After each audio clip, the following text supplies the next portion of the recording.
C'est choquant, il n'y a pas d'autre mot. Les journaux Le Soir et Vers l'Avenir ont publié, sans le savoir, un avis nécrologique qui rend hommage à Léon Degrelle pour les 20 ans de sa mort. Ses fidèles ont ainsi voulu rendre hommage à l'un des dirigeants belges de l'extrême droite, l'homme qui a prôné la collaboration avec l'Allemagne nazie.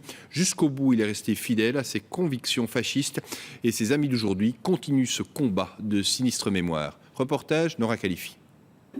Jean d'Outreligne, c'est un nom qui ne vous dit sans doute rien, et pourtant c'est le pseudonyme d'un écrivain connu, celui de Léon Degrelle.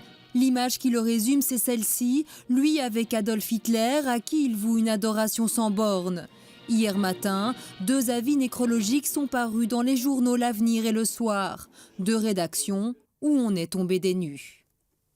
Malheureusement, ce n'est pas une blague, c'est vraiment quelqu'un qui a voulu rendre hommage à Degrelle. On a remonté la source via le mail et on l'a appelé, et donc il assume ça. C'est pas la première fois en fait, qu'il fait ça en plus à des médias belges. Donc je trouve que c'est de très mauvais goût et je veux rassurer les lecteurs du Soir, évidemment, nous ne faisons aucune propagande, bien évidemment.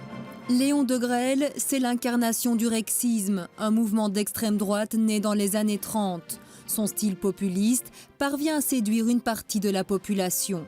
En 1941, il fonde aussi la Légion Wallonie, c'est lors de la collaboration ouverte avec les nazis.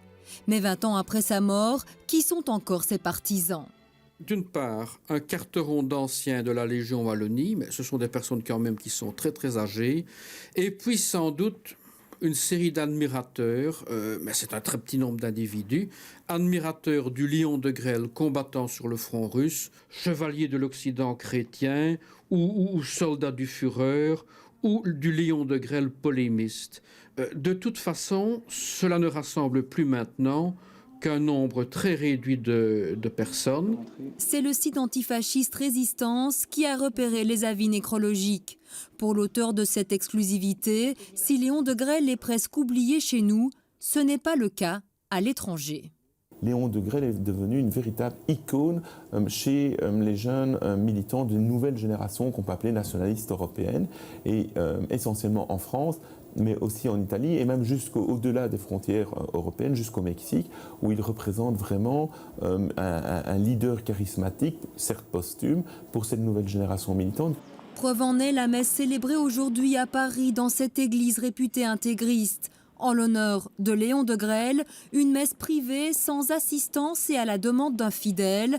20 ans après sa mort, Léon Degrelle n'a pas fini de faire parler de lui.